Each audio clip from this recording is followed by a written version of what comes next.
Mwiriwe neza, muri aka kanya tugiye kurebera hamwe umwitozo wo gutuza ndetse no gutekana bita mu ndimi z'amahanga basic calm down exercise. Ndabatumiye kugira ngo tube kumwe mu kuwukora kugira ngo turusheho kwiyitaho, dutekane kandi dutuze. Igihe muri kumwe ni Mutuyemariya Uwujuje Rachel, nkaba ndi umukorerabushake muri Mental Health Dignity Foundation. Ndabatumiye ngo muze dukorane uwo mwitozo. Shyira ukuboko kwawe kw'iburyo ku gituza cyawe cy'ibumoso ku buryo utwikira umutima. Ubishoboye wahumiriza biba byiza. Umviriza uburyo ukuboko kwawe gukoze ku mutima. Komeza wumve ukuboko kwawe washyize ku mutima. Umva uko umwuka uhumeka uri gutembera mu mubiri wawe.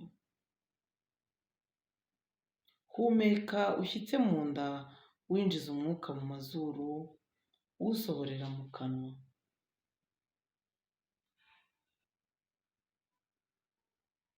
Ongera wibuke ko ugutera k'umutima wawe ari byo bitumye ukiriho kugeza ubu. Maze uvuga uti, ndagushimira mutima wanjye ko ukomeje gutera maze nkaba nkomeje kubaho.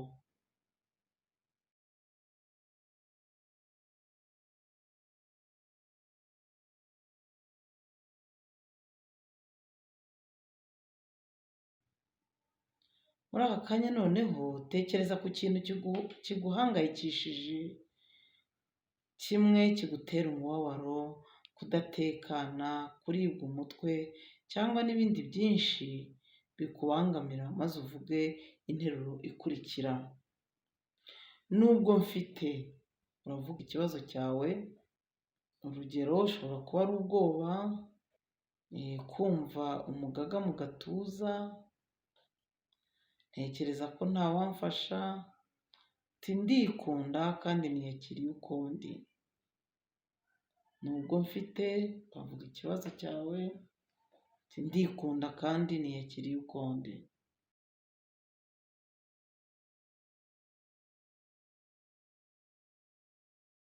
Urasubiramo.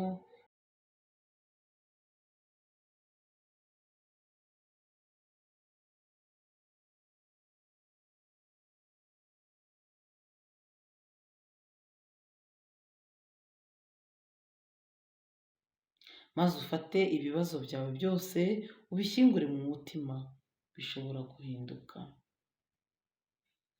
Humeka ushyitse mu nda, winjize umwuka mu mazuru, uwusohorere mu kanwa, maze usubiremo iyi nteruro inshuro 3.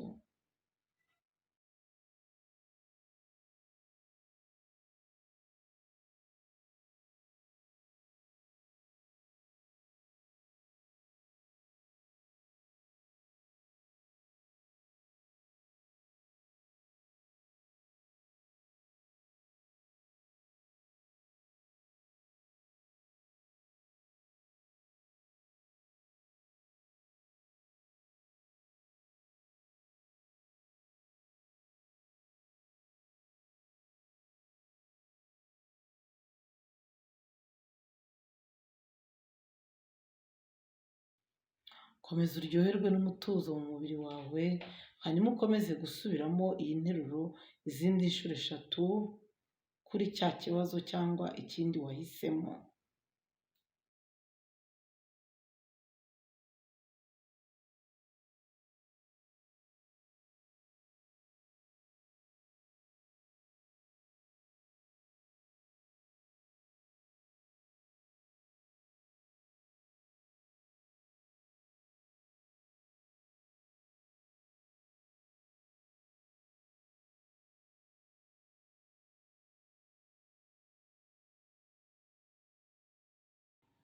Kwikoraho n'ikiganza cyawe bifite uburyo bigukiza, nk'uko wahobera umwana muto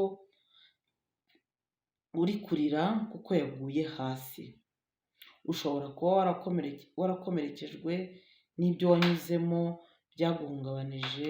Ni ngombwa kugira ngo witeho ukoresheje uyu mwitozo. turangije umwitozo wacu, ndizera ko igihe nari ndi kuwukora namwe twari turi kuwukorana. Ni umwitozo mwiza udufasha gutuza ndetse no gutekana. Ndabatumiye kugira ngo tujye tuwukora kenshi gashoboka kugira ngo turusheho kwiyitaho mu buzima bwacu bwo mu mutwe. Ndabashimiye.